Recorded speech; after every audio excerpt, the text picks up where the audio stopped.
नमस्कार बच्चों, आज मैं आपको कक्षा चौथी की कविता नो कौन पढ़ाने जा रही हूँ। कौन कविता के रचयिता हैं सोहन लाल द्विवेदी। कौन कविता बहुत ही अच्छी कविता है।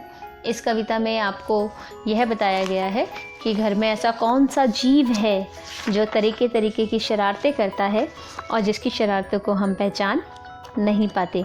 तो आइए अब हम कविता का अध्ययन करेंगे। आप सभी अपनी किताबें खोल लीजिए, फिर मैं आपको कविता समझाती हूँ। किसने बटन हमारे कुतरे, किसने शाही को बिखराया, कौन चट कर गया दुबक कर घर भर में अनाज बिखराया। यहाँ पर बोला गया किसने बटन हमारे कुतरे, जो हमारी कमीज़ रखी हुई थी घर में उसके बटन किसने कुतर लिए, किसने शाही को बिखराया और किसने जो इंक थी, शाही इंक को कहा जाता है, उसे बिखरा दिया है। कौन चट कर गया दुबक कर, किसने जो हमने अनाज रखा हुआ था, गेहूँ चावल दालें, किसने वो सब कुछ चट कर गया है, किसने सब कुछ बिखेर दिया है। दोना खाली रखा रह गया, कौन ले गया उठा मिठाई। हमने दोने में एक मिठाई रखी थी, वो मिठाई तो कोई उठा कर ले गया और दोना वहीं रखा रह गया। दो टुकड़े तस्वीर हो गई, किसने रस्सी काट बहाई।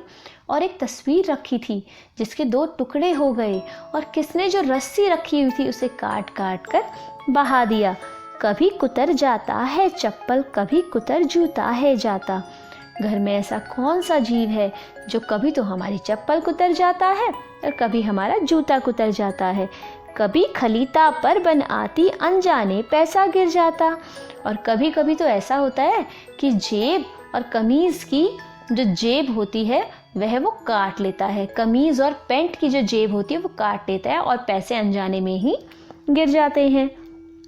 किसने जिल्द काट डाली है, ऐसा कौन सा जीव है हमारे घर में जिसने जिल्द काट दी है। कवर काट दिए हैं बुक्स के, बिखर गए पोथी के पन्ने, किताब के पन्ने भी काट दिए हैं और बिखरा दिए हैं। रोज टांगता धो धो कर मैं, कौन उठा ले जाता छन्ने। छन्ने कहा जाता है बेटा जो रसोई में हम कपड़े यूज़ करते हैं छानने के लिए। तो उन्होंने कहा कि मैं रोज़ छन्ने मतलब धो कर रखता हूँ, टांगता हूँ, लेकिन ऐसा कौन सा जीव है वो होता है जो कुतर कुतर कर उसे ये फेंक देता है, इधर उधर ले जाता है। कुतर कुतर कर कागज़ सारे रद्दी से घर को भर जाता। और मैं रोज़ सफाई करता हूँ, लेकिन ऐसा कौन सा जीव है जो सारे कागज़ों को कुतर कुतर कर पूरे घर में फैला देता है। कौन कबाड़ी है जो कूड़ा दुनिया भर का घर भर जाता। और ऐसा कौन सा कबाड़ी है जो हमारे घर में कूड़ा ही कूड़ा भर जाता है। कौन रात भर गड़बड़ करता, हमें नहीं देता है सोने। जब हम सो रहे होते हैं तो ऐसा कौन सा जीव है जो कुतर कुतर कुतर कुतर कुतर कुतर हमारे कान के आसपास करता रहता है। खुर खुर करता इधर उधर है और आवाज़ करता हुआ इधर उधर भागता है।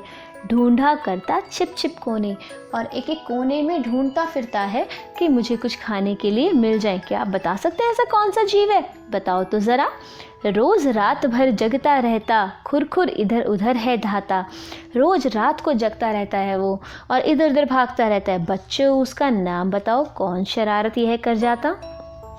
अच्छा बच्चों, आप सब उसका नाम बताओ कि ऐसा कौन सा जीव है जो ये सारी शरारतें करता है।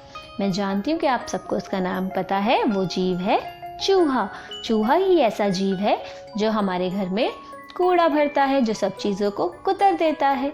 आइए अब इस कविता के शब्दार्थ जानते हैं। दुबक जाना, छिप जाना, बिखराना, फैला देना।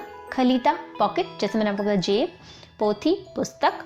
छन्ने छानने वाला कपड़ा जो हम रसोई में यूज़ करते हैं। रद्दी कबाड़। रोज़ प्रतिदिन।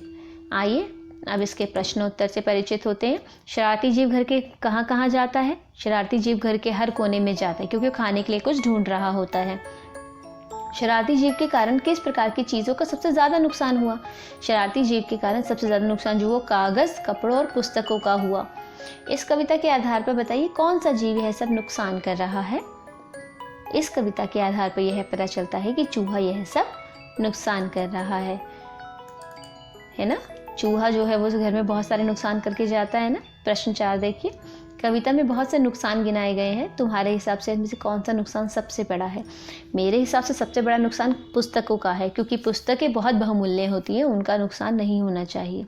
उत्तर देखिए, इनमें से पुस्तकों का नुकसान सबसे बड़ा नुकसान है। इसका कारण यह है कि पुस्तकें बहुमूल्य होती हैं। यदि पुरानी पुस्तक खराब हो जाए तो वह दोबारा नहीं मिल सकेगी, क्योंकि पुस्तकों का प्रयोग बेटा हम बार बार करते हैं। एक ही पुस्तक सिर्फ एक बार पढ़ी जाए ऐसा नहीं होता, हम एक ही पुस्तक को बहुत बार पढ़ते हैं और बार बार पढ़ते हैं। प्रश्न 5, इस कविता में किन शैतानियों की बात की गई है, तुमने कैसे अनुमान लगाया। इस कविता में चूहे की शैतानियों की बात कही गई है, क्योंकि चूहा कपड़े, रस्सी और किताब कुतरता है, वही रात भर घर में खुर खुर करता रहता है। तो इस तरह से हमें पता चलता है कि इस कविता में एक चूहे की बात की गई है। उम्मीद करती हूँ आपको ये कविता समझ आई होगी। धन्यवाद।